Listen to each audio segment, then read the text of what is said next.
Well, that didn't quite work out as planned.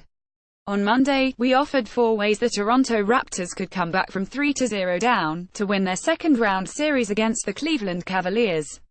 Unfortunately for the Raptors and their fans, things went quickly awry after an encouraging first quarter.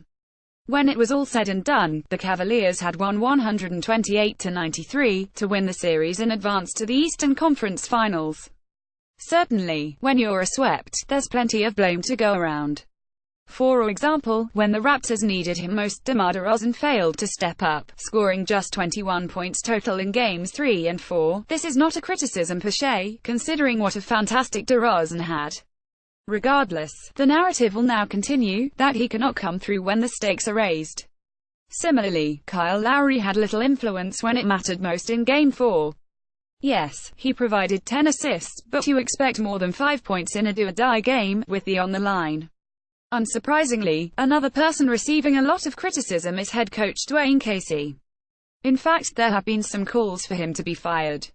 However, Tyronn Lue summed these calls up perfectly, prior to Game 4. As reported by Sportsnet's Vivek Jacob, the Cavaliers coach said, "That's absurd, that's crazy," and Lue's right.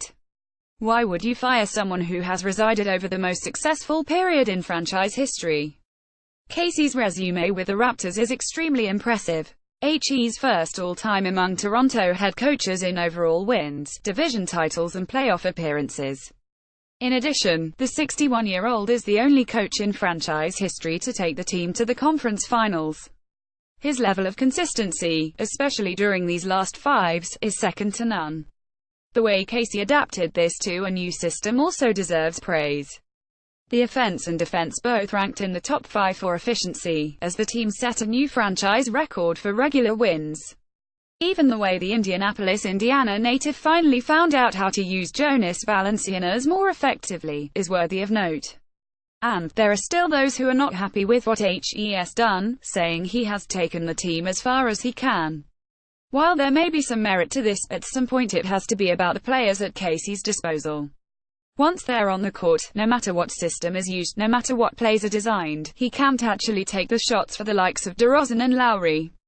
Now, we should state we're not claiming Casey is devoid of blame altogether. Sure, he's made mistakes too. Along the way you win as a team and you lose as a team. However, to say the 2018 All-Star Game head coach should be fired at this point, makes little sense. The Raptors are only one into a new system and the supporting cast is only going to get better, especially the likes of Og Anunoby. What will really decide the fate of this roster in its current state, we're assuming Masai Ujiri and company don't decide to blow it all up and start over, is if DeRozan can ever become a clutch closer and if Serge Ibaka turns up more consistently, come next playoffs. If it all comes together, this team might finally reach the promised land of the NBA Finals. And if they do, Casey deserves to be a part of it. What would you do if you were in the Toronto Raptors position? Would you fire Casey, or give him another to further prove himself? Share your thoughts in the comments section below.